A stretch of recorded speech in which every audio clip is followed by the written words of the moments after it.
This is WPSL Port St. Lucie, the talk of the Treasure Coast.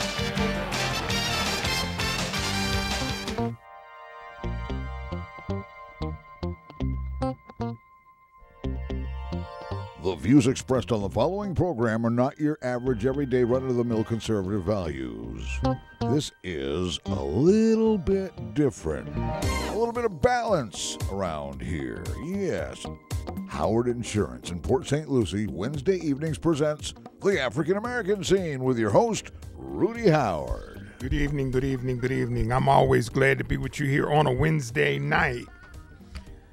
I have to tell you, each week I have to come up with a topics to discuss here on Wednesday night. But my uncle made it easy for me today. My uncle called me up and he said, "Nephew, there is an article I want you to read." And I said, "Well, what's that?" The hate groups in America. So while we're on the phone, I went out on the internet. Bang, I found it right away. Not that hard to verify, huh? No, it wasn't hard to find There at are all. hate groups in America, of all places? Well, and you know why this is relevant, and me and my uncle, we share. I mean, he was my babysitter when I was little, so I've known him like all my life.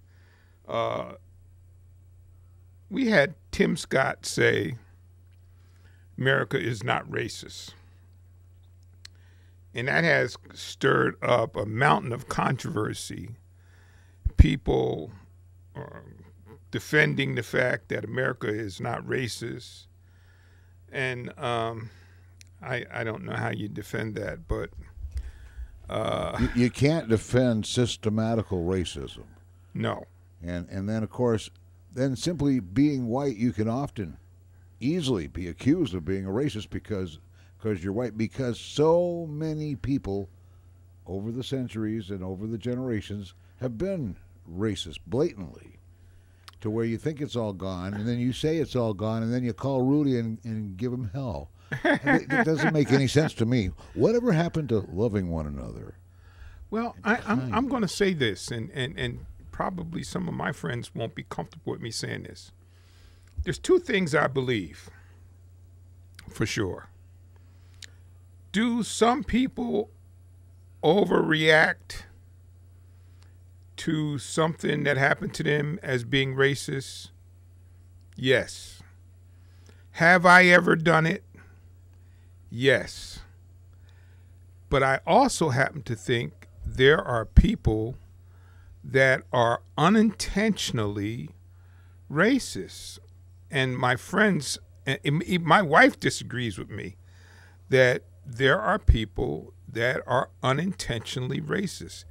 They cannot see the fact that what they believe and what they feel is racist towards another group of people. I truly believe that. Now, my wife thinks I'm naive. She says they know, and I think they don't. I think there are people that, honest to God, don't know that what they believe and what they feel is racist in a specific kind of way. But be that as it may, here's my topics for tonight. And Phyllis, I want you to feel free to call in, because I had to cut you off last week because we were coming to the end of the show. And Phyllis wanted to challenge my thoughts about Black Lives Matter. She thought I was holding them up as in regards to looking up to them as an organization. And what I was trying to do is to do what I tell you all the time, that protests are designed to make you uncomfortable. If you're not uncomfortable, there's no point in having a protest. And the number is 340-1590. And what I'm suggesting to you, the George Floyd verdict would never have happened if it were not for Black Lives Matter raising the consciousness of the people in America about the plight of black people and the police. And if you don't think this is historic, all you have to do is go back and look at some of the old Martin Luther King speeches and conversations, or look at some of the Black Panther speeches and conversations. And we're talking over 50 years ago, and they were talking about police brutality all the way back then. And we got Winnie on line one. Hi, Rudy Cleo. Good. Yeah, Black Lives Matter. I like Black Lives Matter. I have a question.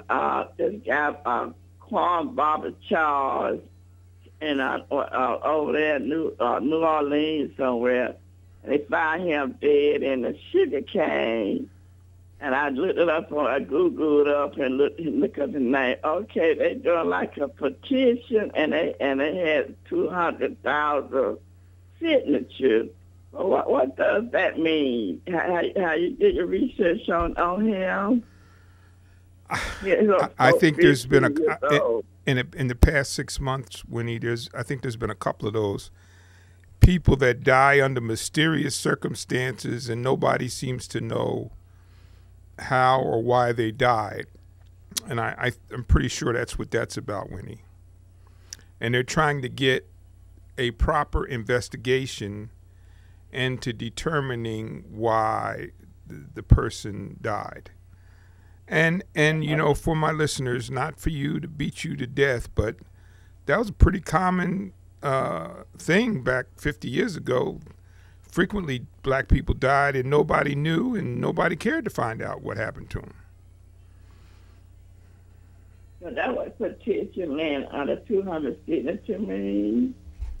I believe so. I think they're trying to find out, get an investigation into exactly what happened. Oh, that one is.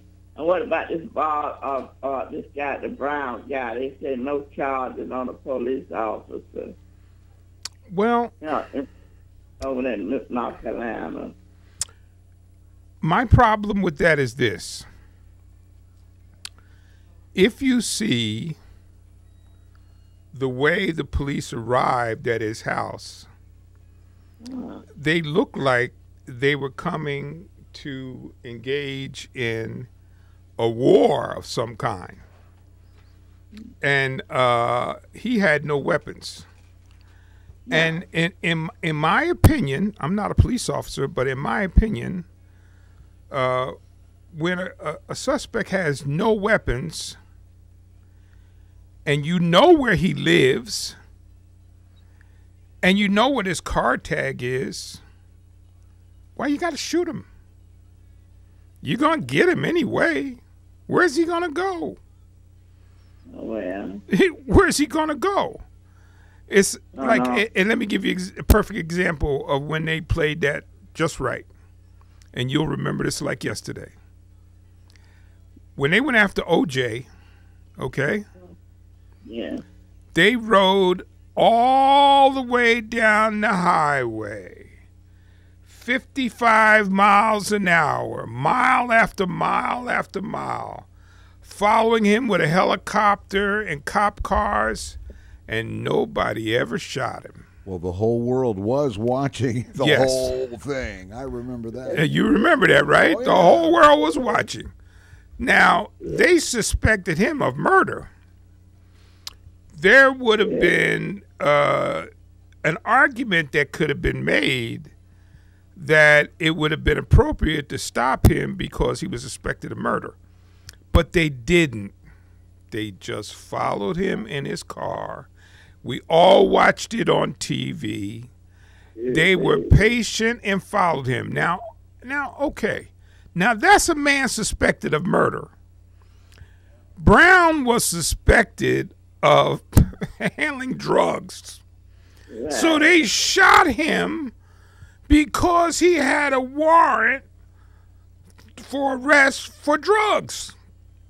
So, and they shot him in the back of the head and killed him.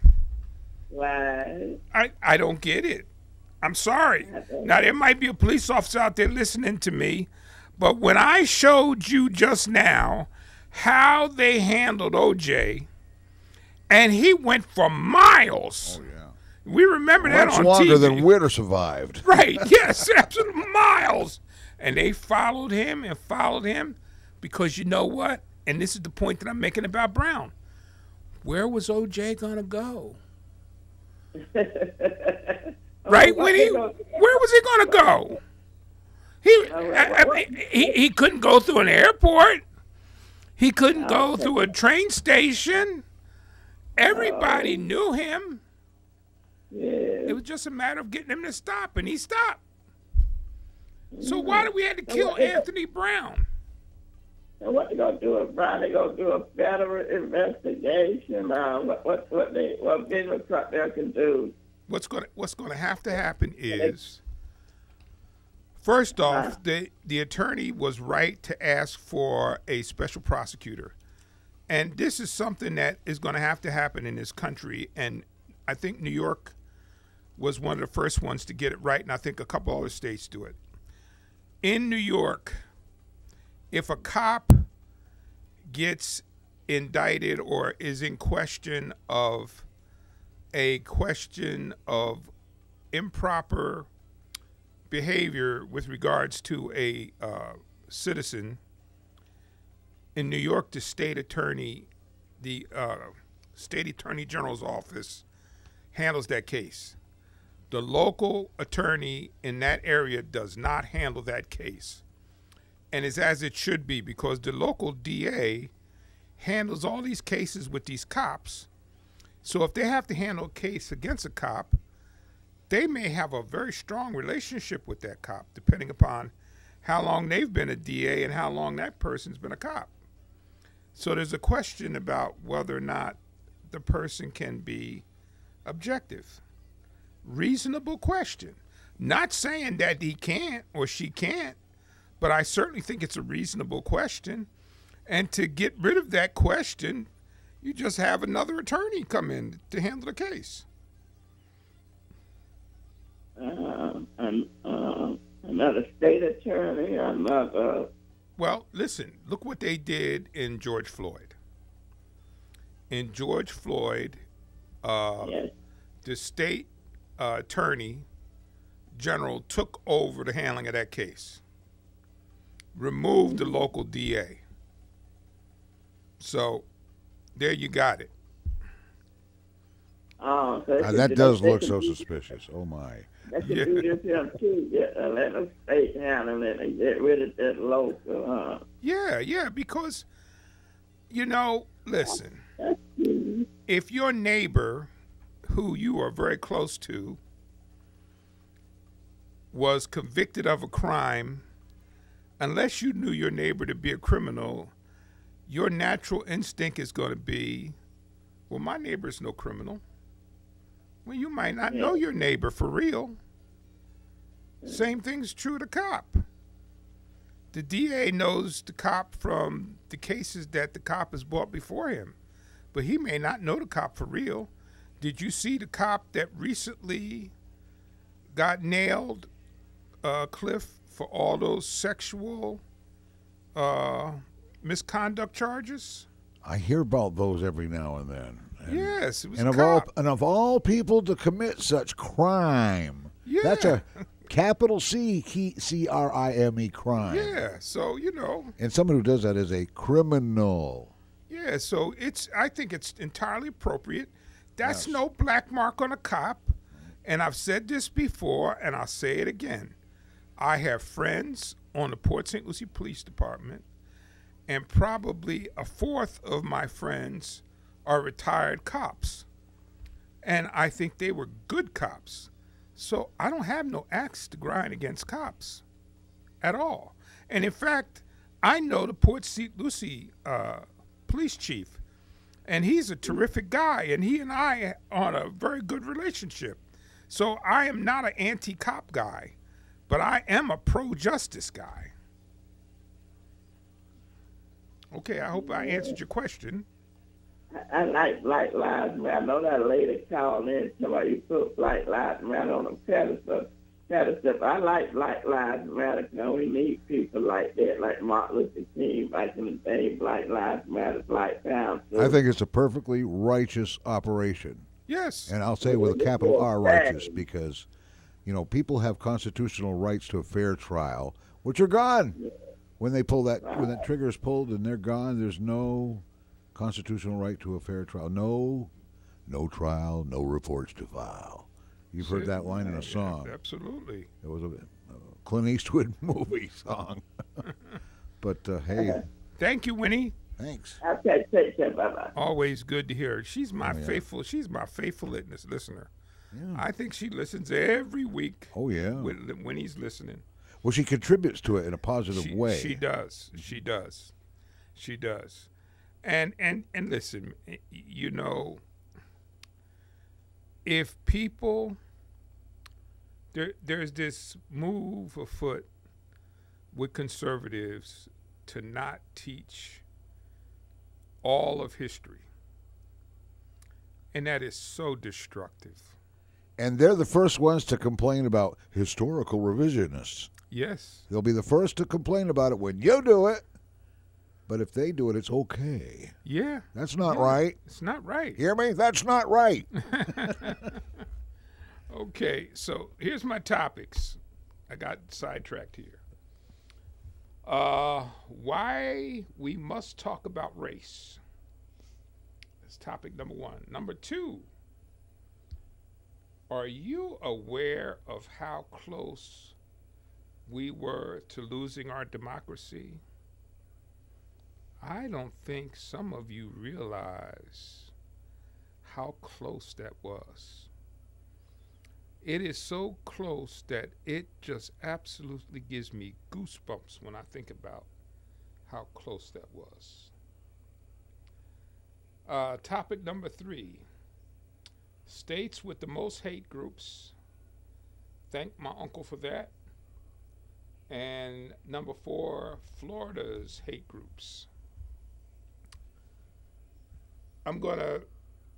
We already talked about part of this, and again, Phyllis, feel free to call if you want to continue what you had to say last week. Why must we talk about race? That is something that really unnerves a lot of white folks. You got to talk about it, because if you don't talk about it, then you're going to assume that it doesn't exist, and then next thing you know, your foot's going to be in your mouth over something you said. But I think the Black Lives Matter thing is such a righteous thing, because it's a shame that we have to produce a Black Lives Matter slogan just to get the attention of the lawmakers to do something about the police that keep committing the same stupid mistake over and over again. It's true. Well, that's what hurts about it. You know, truth can be painful. Yes, it can be. And listen, I've tried to tell some of my conservative friends who really feel like Black Lives Matter is a racist organization, and I tell them, I said, if you look at those marches last summer, they got whiter and whiter as the summer went on. Because what happened is you prick the conscience of people that have humanity. And they saw what they saw, and they didn't feel good about it. But that's a wonderful thing. We can see all this now because everybody's got a phone with a camera. So there's no escape from the general public getting to be a witness. Yes. Right? Yep. And because those marches kept getting whiter and whiter, what that was telling me was more of my white brothers and sisters were getting sensitized to the injustice. And often now when you see people protesting, it's not all black people protesting. You see white people protesting with the black people Because they see clearly the injustice taking place. Plus, it attracts the racists that come out and criticize in public, and everybody knows who they are. Yeah. So they can't hide anymore. And we got Jay on line one. Jay, my friend, how are you? Oh, I'm doing great, Rudy. I really am. And there's so much in the news, Trump getting ready to be indicted in New York, and they're not playing around. And everybody thinks that he's going to be the one for 2024. He might not even be. He might be somewhere locked up someplace in somebody's jail, prison someplace. Jay, I agree with you. I agree with you 100%. Trish is not playing with him. No, they don't play. No. She ain't playing with him. Yeah.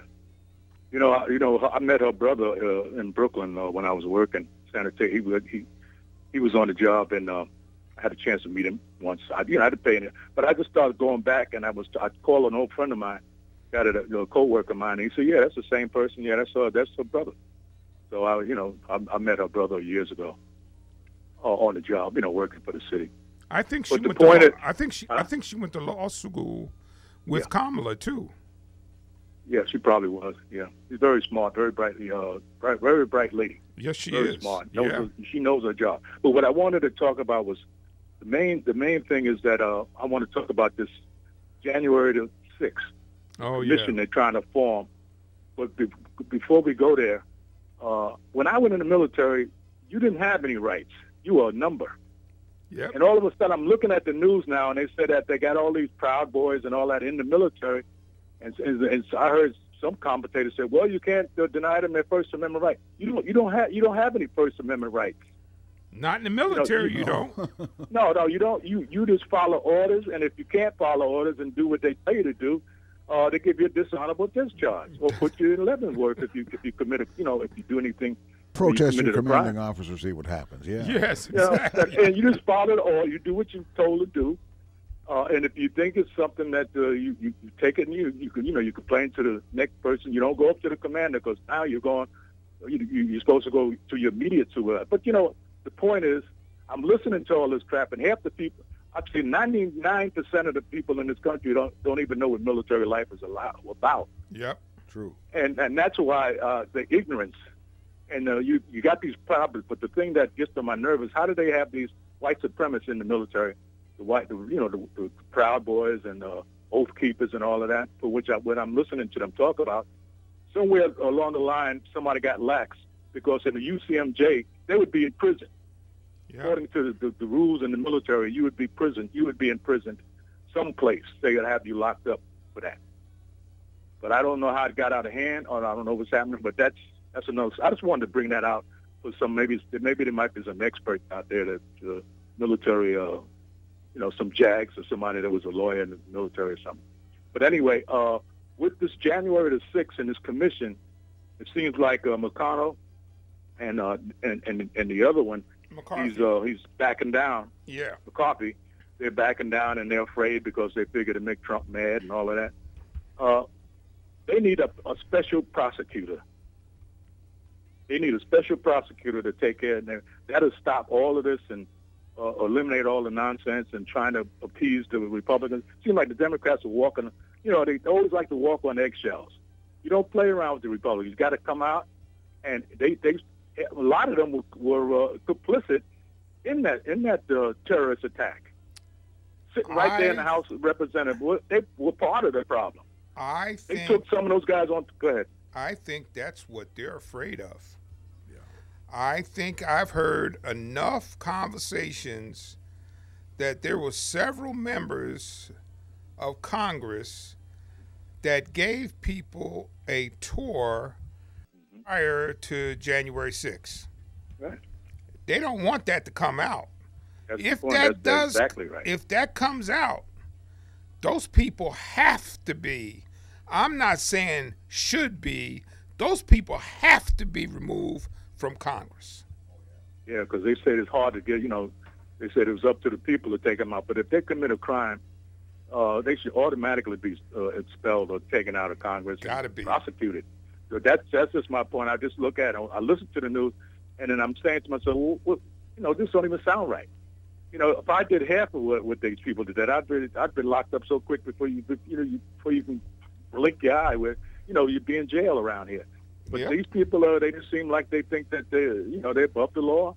And the more we let them do what they, do this kind of nonsense, the more they'll get away with. That's why this administration has to nip it in the bud now. We have to stop it, and come out with some new laws for whoever the next president is, and the one after that one. So we don't have this nonsense anymore in this country. Thanks a lot, man. Okay. Listen, I could not agree with him more. If you don't, I think some of you really don't understand how close we came to losing our democracy. If you sit down and think about it for a second, that should scare the hell out of you. Does me. Just think about if they had been able to get a hold of Nancy Pelosi and they had been able to get a hold of Mike Pence. They could have, too, because they got all the way into the chambers. That's right. Yeah. And they had killed them. Yeah. Then what? Then what? And I'm going to say something else that's probably going to get me in a lot of trouble. I am going out on the limb and say that at some point you are going to find out really how close it was, because I believe President Trump tried to involve the military. We will find that out eventually. But the military, understand the military as it is, since I too was in the military, they would never tell it. They're not going to tell it right now. Now, it would take to when somebody's old and gray and maybe getting ready to check out, but you're going to find out that President Trump tried to get the military to turn on the Congress and restore him as president. I will tell you, I would put my hand on a stack of Bibles and tell you that's true. I know that's true. I know it's true. But I know, too, the military, their commitment to the Constitution and to the laws that govern us kept them from doing it.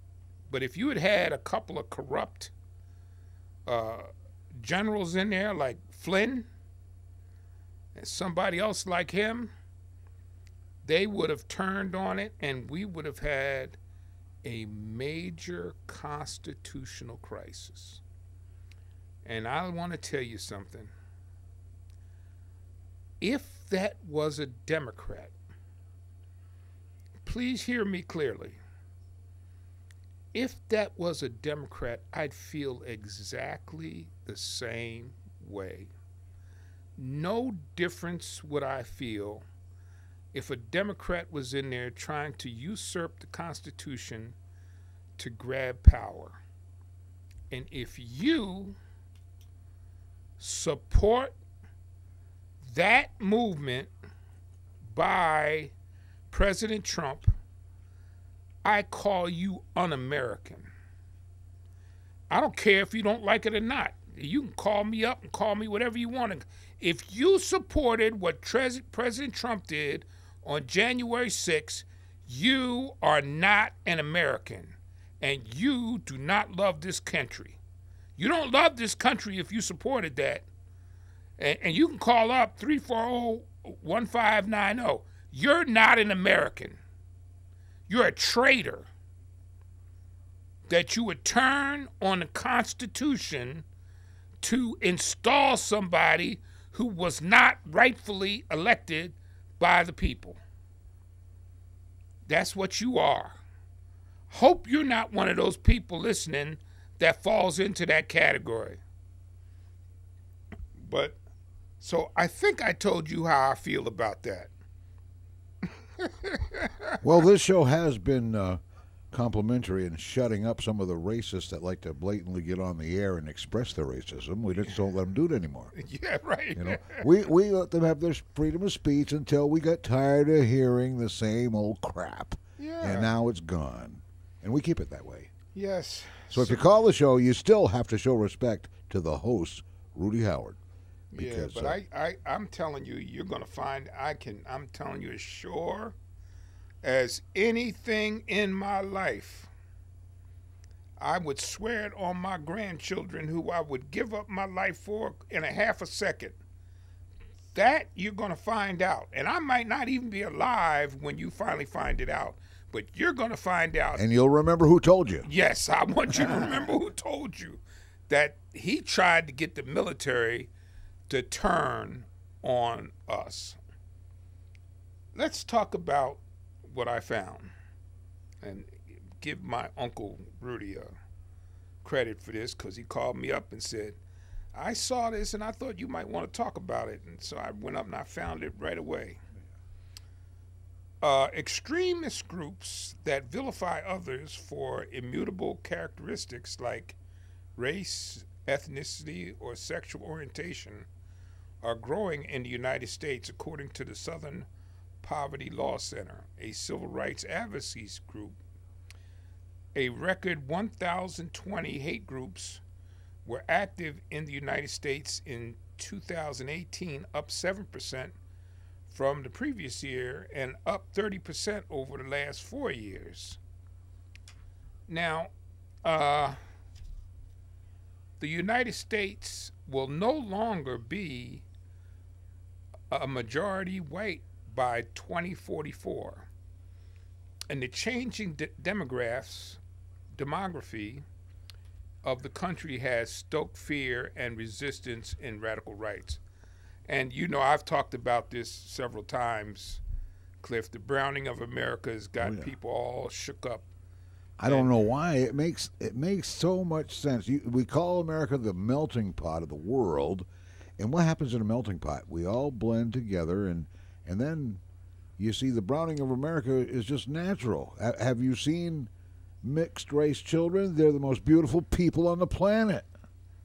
You know, you can't out-beautify these mixed race kids that are growing up amongst us. And you know, another thing is that while people are hating and being racist, the judgment on America is already in progress. And what's happening? Your children are deciding to be transgenders now. Thank you. You know, it's your own fault. Your hatred, your discrimination, and all that, it's coming back to bite you right on the butt. Yeah, listen, you know what? The young folks, especially kids that grew up in this area, these kids, like in Port St. Lucie and Fort Pierce, they all mixed together so much that they don't have half the hang-ups the people my age have. Oh no. There's a few of them mixed in there, but there are very few compared to my age group. I'll say that. But here's the top 10 list. And number 1 shocked the devil out of me, but here's number 10. Missouri. Missouri has 3.9 hate groups per 1 million people. And the percentage of population that's white is 82.4%. And the foreign-born population is about 4%. Number 9, Georgia. 3.9 groups per million people. Total number of hate groups, 41. Population identified as white in Georgia is 59.4%. And the population foreign-born is 10%. So I want you to get that. I want you to hear that again now. The white population in Georgia is 59.4%. So for those of you who don't think that Biden could have won Georgia, you just got your answer. there's only 59% of the population of Georgia is white. You don't think about that, especially for us that have grown up to my age. You don't think much about that, but Georgia is very mixed. Mississippi, here's another one.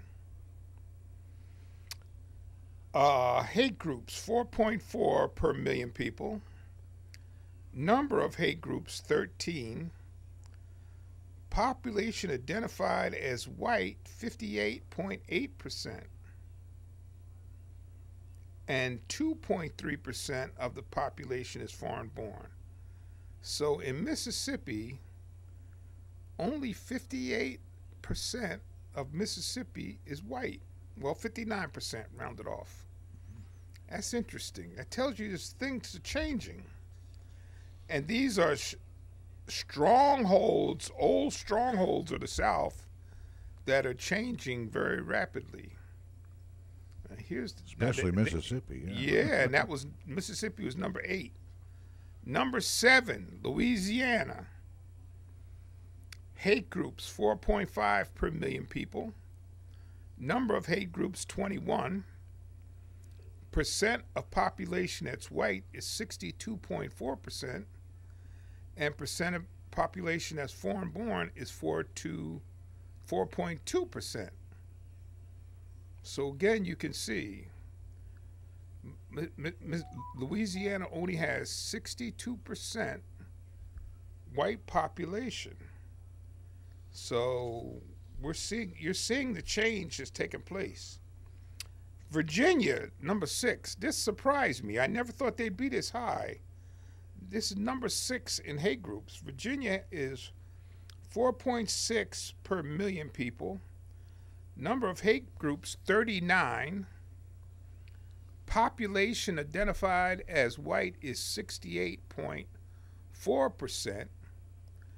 Foreign-born population, 12.1%. So they have a pretty high foreign-born population, and their white population, again, is shrinking. It's down to 68%. Another one of the stable of the South, Virginia, changing. Wow. Number 5. This stuff is interesting, huh, Cliff? Fascinating. You know what? If these folks listening in aren't too careful, they might learn something. Number 5, Arkansas, 4.7 per million people. Number of hate groups, 14. Percent of population in Arkansas, 77.3%. I thought that would be higher, but the percent of white population is 77.3%. Percent of foreign born is 4.7%. Number 4, now this is one that's not going to shock you at all. Alabama, 4.7 groups per million people. Number of hate groups, 23. Percent of the population identified as being white, 68.4%. Percent of the population foreign born, 3.5%. You're exposing something that I've noticed over the years, and I haven't heard it change. That basically pretty much the black population, they've been saying it's 10%. They still say it. But what you're telling us here is proving misinformation is being distributed. Well, what I'm showing you is why you now know why they're making all these voting rules. Ah. Okay? When you hear these population suppression, yeah. Yes, now you know why there's voter suppression. Yeah. Because when you listen to these statistics, if you had a solid, in most of these southern states, if you had a block of solid southern black votes and about a 20% white vote, you're going to win every single time. Okay. You'll win every race. They have figured that out. Only thing I'm doing is exposing what they've already figured out. Oh, yeah. And I bet it'll get worse before it gets better. Oh, well, listen. I have an old saying, and I've posted it on Facebook. And it's a saying I've said for a long time. Power concedes nothing without pressure. Power concedes nothing without pressure, Cliff. Well, strength through power, that makes sense. Yeah.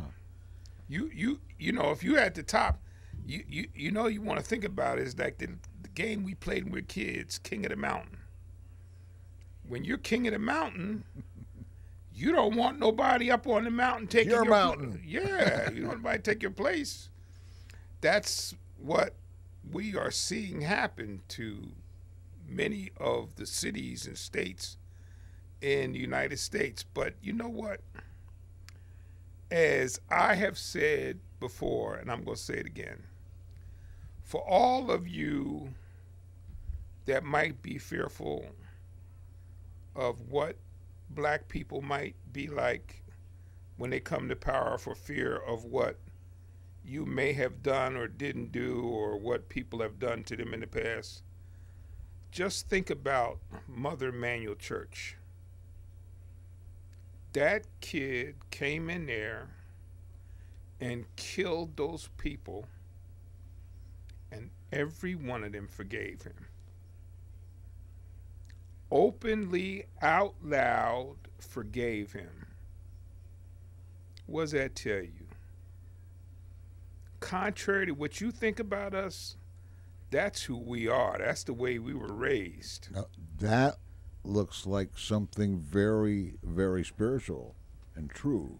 Yes. All the deception that's out there, you got to point out something good when you see it. Listen, there it is right there, yeah. Here's another one.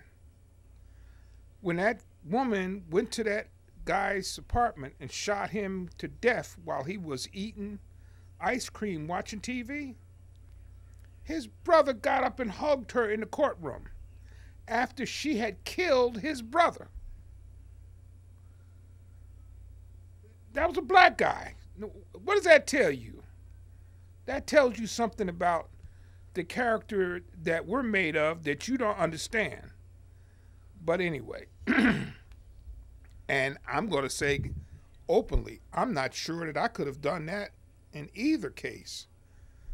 But that is a strong commitment to their religious beliefs,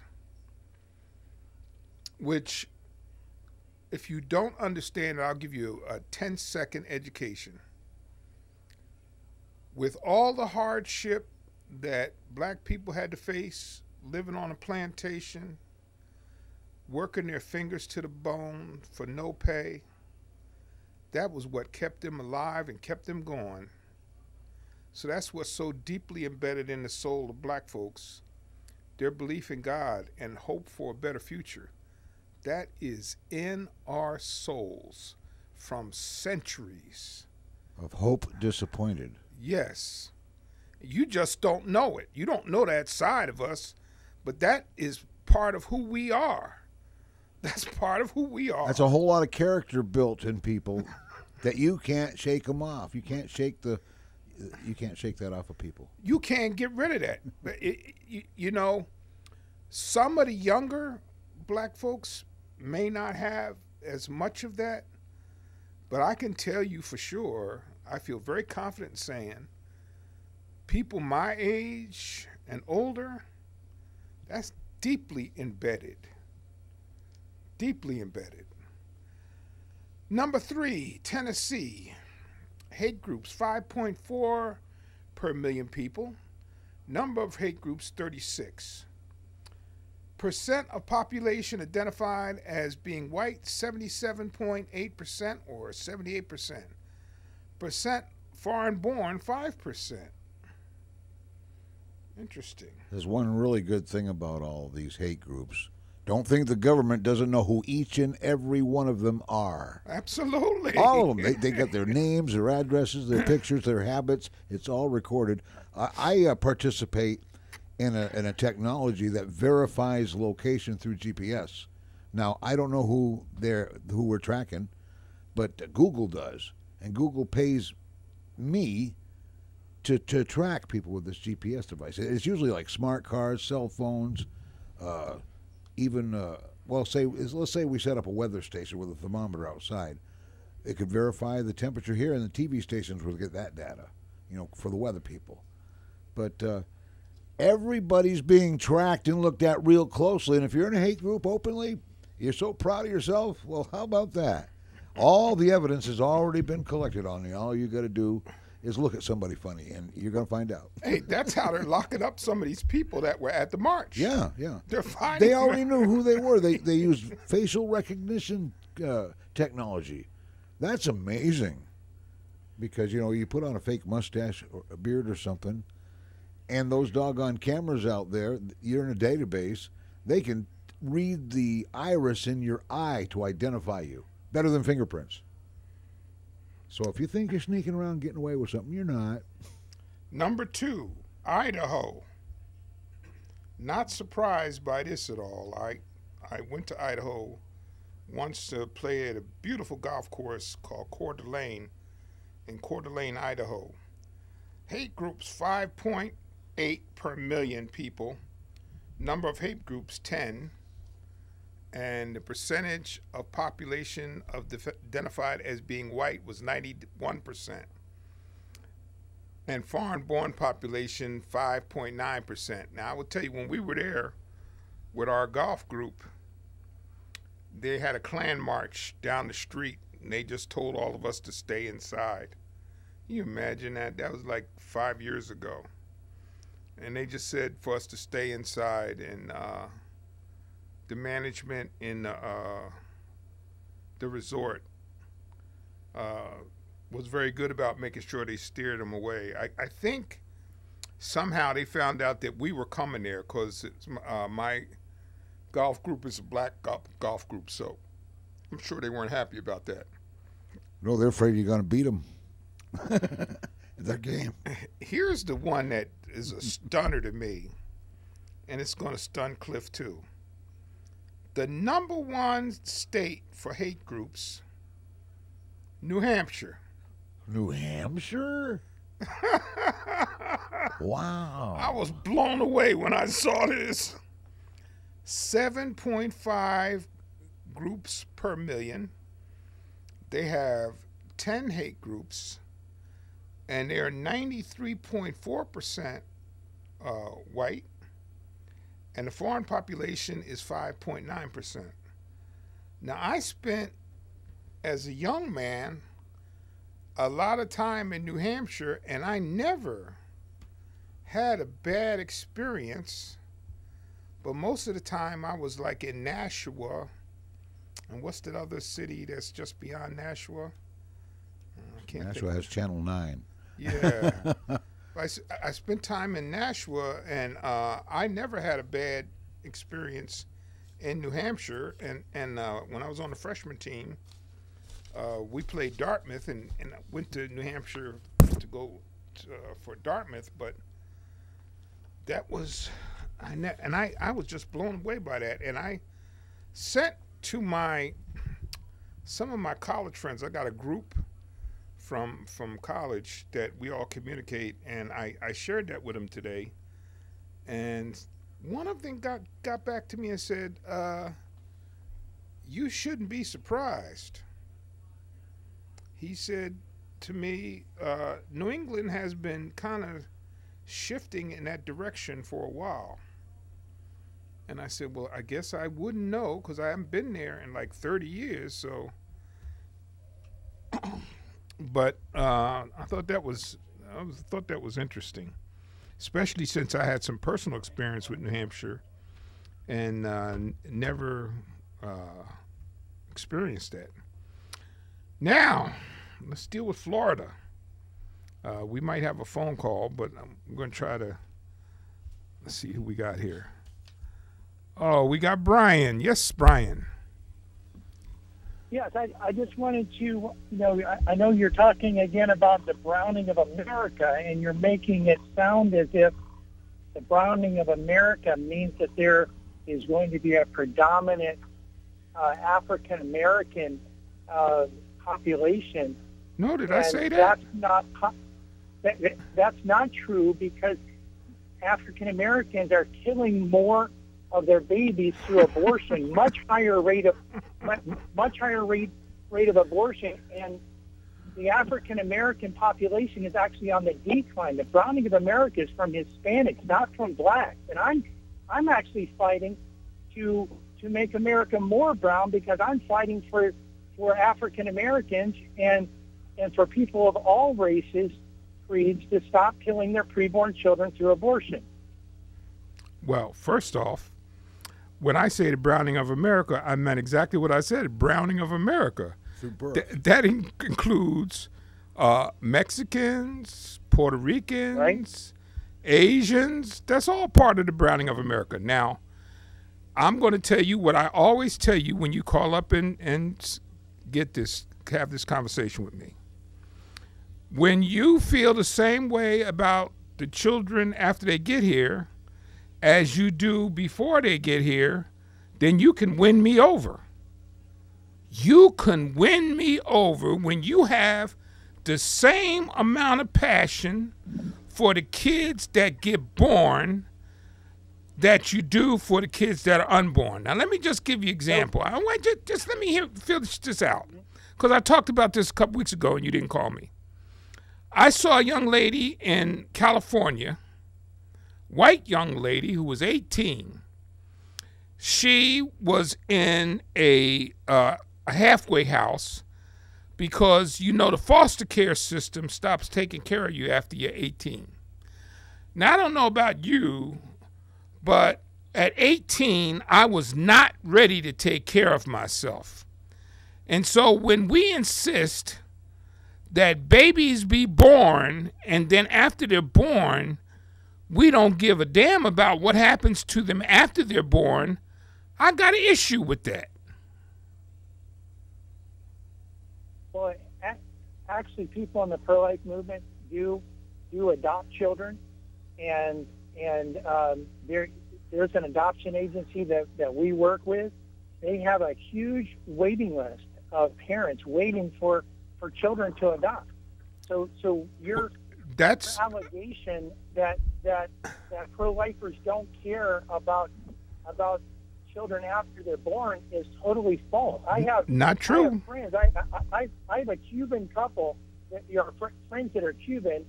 They adopted two black boys that were their mother was addicted to crack.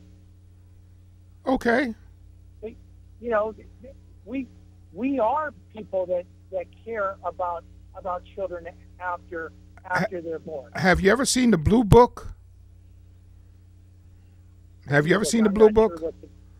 I'm not sure what the Blue Book is. The Blue Book is a book where they list all the kids that are available for adoption.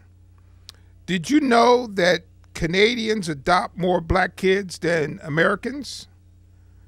Did you know that? I'm not sure whether they do or not. Well, I'm telling you, you can check me. Now, you've known me long enough to know, and you've heard me on here long enough. I've been on here for almost 10 years. That, hey, listen, I gotta go, but look up the Blue Book and then look up Adoption Carnival. That was the thing that broke my heart, an adoption carnival. But thank you for calling, Brian. I gotta go. And folks, I'd like to thank you for listening to the African American Scene. God bless and be safe, and I will see you next week right here for the African American Scene. If you're brave and strong, be here. Hey, this is WPSL Port St. Lucie, home of the African American Scene with Rudy Howard. With archives on YouTube, go to WPSLTV.com. This is WPSL Port St. Lucie, the talk of the Treasure Coast, on Google Home, Alexa, and the TuneIn app on your smartphone. I don't know where the time went. It's 7 o'clock.